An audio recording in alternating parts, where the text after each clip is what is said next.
नमस्कार, मैं हूं अमित पालित और इस वक्त की बड़ी खबर आपको बता दें। पुडुचेरी में कांग्रेस सरकार गिर गई है। सरकार बहुमत साबित नहीं कर पाई और नारायणसामी की सरकार गिर गई है।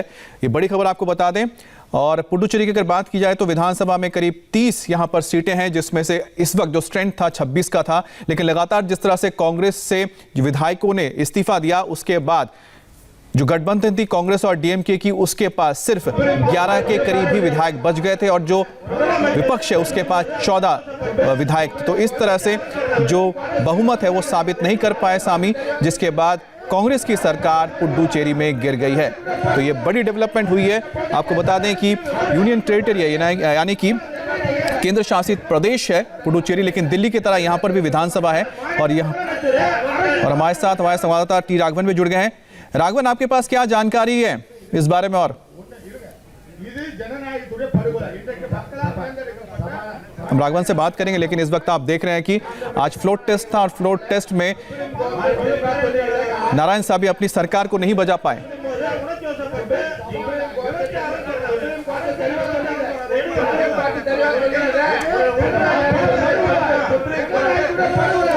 तो बड़ी खबर आपको बता दें कि इस वक्त आप पूरा जो आंकड़ा देख रहे हैं उससे समझ सकते हैं कि आखिरकार किसके पास कितने यहां पर विधायक थे।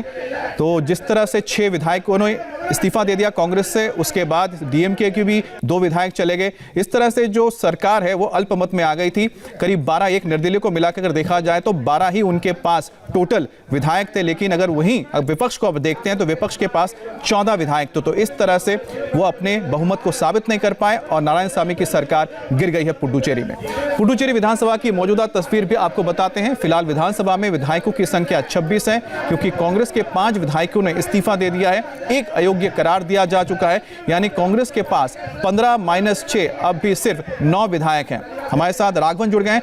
राघवन, ये तो कांग्रेस के लिए बड़ा झटका हो गया। जी देखिए अमित, ये पूरा एक्सपेक्टेड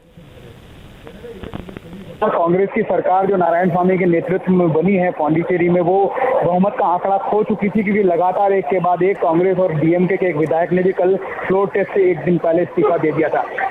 मुख्यमंत्री की तरफ से कोशिश ये थी कि जो बीजेपी के 3 नॉमिनेटेड एमएलए हैं उनको किसी तरह से वोटिंग से बाहर रखा जाए। उस सूरत में सरकार बचती हुई दिख रही थी कि उन तीनों नॉमिनेटेड एमएलए को वोट देने का अधिकार होगा। अगर विश्वास मत में वोटिंग होती है तो उसके बाद एक इमोशनल भाषण दिया और उसके तुरंत बाद स्पीकर ने ये कह दिया कि ये सरकार बहुमत खो चुकी है और अब नारायणसामी को उनके मंत्रिमंडल के साथ इस्तीफा देना होगा। अब बात यह है कि सिर्फ में जो अपोजिशन पार्टी है, जिसमें बीजेपी भी उस गठबंधन की अलायंस है जो रंगास्वामी के नेतृत्व में वहां पर बनी है, क्या वो उस पार्टी को सरकार बनाने का मौका दिया जाएगा या फिर राष्ट्रपति शासन लगाया जाएगा? इसमें कुछ देर में क्लैरिटी आ जाएगी। पर था क्योंकि जब नंबर खो चुके थे नारायणसामी, तो उनको ऐसा मौका लगा कि ये चुनावी साल है तो असेंबली में एक इमोशनल भाषण दें और उसके बाद इस्तीफा दें। और उस भाषण में उन्होंने जाहिर तौर पर बीजेपी को पर विधायकों की खरीद फरोख्त का आरोप लगाया। उन्होंने कहा कि साजिश के तहत जो पूर्व लेफ्टिनेंट गवर्नर थी किरण बेदी, उनके तरीके से इम्प्लीमेंट नहीं होने दिया गया। ये तमाम आरोप लगाकर उन्होंने अब उन्हें इस्तीफा देने गवर्नर ऑफिस जाना पड़ रहा है। जी राघवन, दरअसल एक बात बताइए कि आखिरकार कांग्रेस के अंदर इतना असंतोष पैदा ही क्यों हुआ कि इतने सारे विधायक पार्टी छोड़ गए?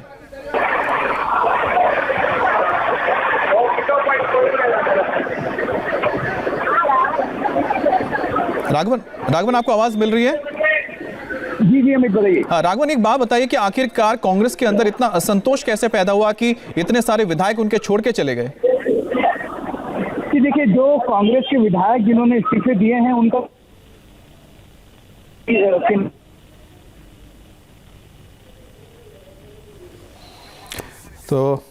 तो जैसा कि राघवन बता रहे थे कि किस तरह से वहां पर पूरी की पूरी स्थिति बिगड़ गई, क्योंकि असंतोष था कांग्रेस के कई सारे नेताओं के अंदर नारायणसामी के लीडरशिप को लेकर भी, जिसकी वजह से 6 विधायक उनके छोड़ गए। इसके साथ ही जो डीएमके के 3 में से 1 विधायक थे वो भी छोड़ गए। इस तरह से जो कुल आंकड़ा था कांग्रेस के पास, उसमें एक निर्दलीय का भी सपोर्ट था, यानी 9 इसमें कांग्रेस, 2 डीएमके और 1 निर्दलीय, तो 12 हो गए।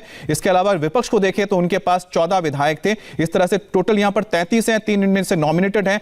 26 का एक स्ट्रेंथ था इसमें, लेकिन 26 में भी वो बहुमत साबित नहीं कर पाए।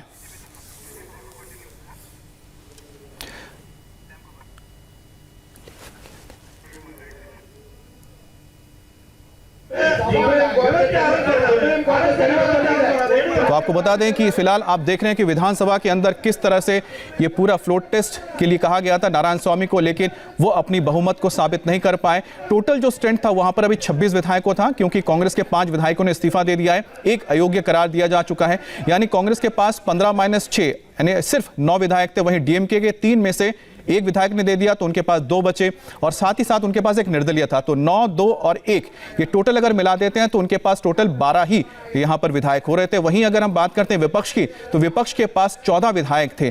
तो जो आप सत्ता पक्ष के पास है 12 और विपक्ष के पास है 14, तो इस तरह से बहुमत ये साफ था कि नारायण स्वामी साबित नहीं कर पाएंगे और उनकी सरकार गिर गई। और इस वक्त की बड़ी खबर आपको बता दें, जम्मू कश्मीर के नौगाम से आ रही है। सुरक्षा बलों ने